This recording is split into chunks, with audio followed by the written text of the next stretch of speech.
Bring us up on up to speed on your coin access, and then feel free to pull up a chart if you want to. What made you want to found your own coin and the ideals behind it? I never wanted to build a coin before. Um, Originally, I just thought it was a good opportunity to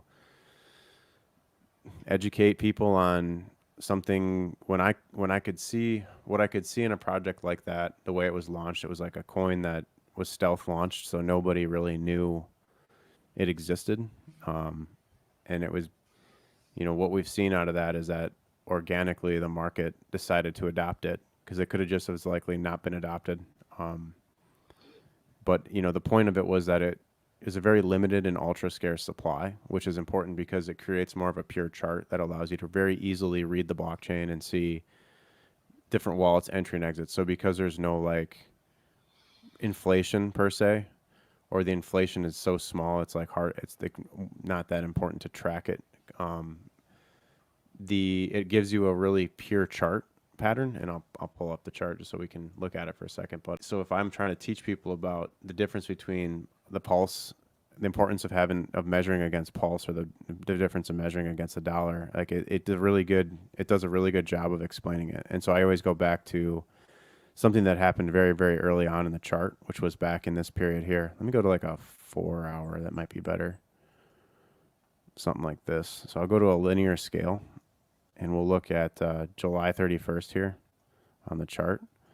So in July 31st, the price had done nothing but go straight up for the first 3 days, 16 hours. And then all of a sudden here on this candle, you can see the volume. There was only $105 of volume here on July 31st. And so the question was like, so why did the chart go down like that against the dollar? And we'll measure it here in a second. I got to get the hourly because it'll give us more resolution on this. But so this candle here, this was when the SEC crash happened. So because Axis was getting its USD, so what's the topic of at interest here? The topic at interest is denominations and denominating your world and updating your worldview. So in cryptocurrency, you only really want to measure your coin in the native asset. So if you're playing around on Ethereum, and you're on an ERC20, you want to measure its performance against ETH or wrapped ETH. And then on Pulse Chain, if you're playing around looking at PRC20s, you want to measure their performance against Pulse. And that's because a lot of these coins, they're not getting their value from, or they're not getting their USD denominated value from stable coins that's backing them. They're getting them from the ratio between how many coins can I get of your coin for how much Pulse. And so you just figure the numbers between there, and you'll find out that, like, let's say if one axis right now is 155 million Pulse. Well, what is one Pulse worth times 155 million? That's going to give you the dollar price. So whatever the 155 million Pulse is worth in DAI, for example, or stablecoin, times 155 million, that's going to be how you come up with that USD price.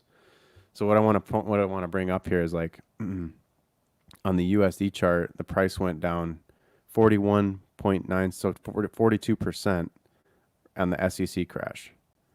But if we pull up the PLS version of it, you'll notice in that same period of time, on July 31st, which is right here, this green candle. This green candle is the same exact candle as that red candle was against the dollar. And the reason why it's green against Pulse but red against the USD is because the USD price of Pulse dropped minus 63% right here. So in Pulse, Pulse price dropped minus 63%, but the Axis price went up plus 20% in Pulse terms. So the net here is like a 42% difference. Or I'm sorry, a 20% difference. So you get that minus 40% in dollar value, because you got to add the 20% gain against Pulse terms, but you got to reduce the 63% drop in Pulse dollar terms. So then you come up with a net minus 40% in dollar terms from the same movement. So if you have a good market maker on your coin, and this is why this coin's the perfect educational tool, is because you can go back and see the actual proof of it. This went down 40%, and on this other little tiny candle combined, it went down 41.97%. So even though it was going down here against the dollar, really in matter of fact, it was actually going up in pulse terms, and that's all you want to do is measure your pulse performance when you're looking at a coin, because anyone that looks at the dollar chart, they're missing part of the data set that you need to determine whether or not an asset is doing what you think it's doing. And so like then you can talk about like the whole world denominates their world in dollars. And so most people are going to come and pull up the axis chart and see this on dollar terms, which looks really, really good. But, you know, like for example, a trader wouldn't buy up here because it looks like a lower high and then it might come down in price. But when you flip to the PLS pair, you get a whole different picture. You're seeing it's starting to create a rounded bottom here against Pulse.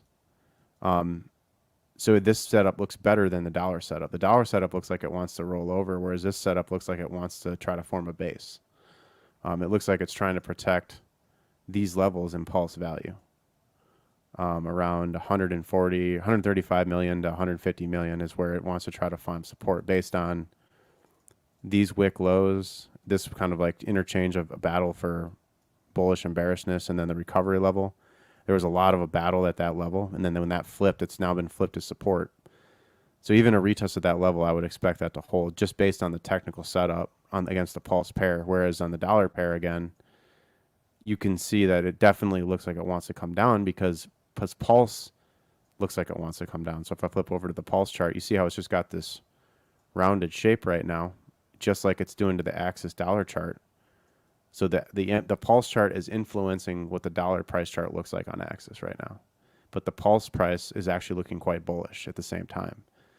So this is where decorrelation comes in. And a coin can like totally decorrelate away from the broader market, and it can give you signals through the Pulse pricing that you would otherwise not get from just looking at the dollar chart.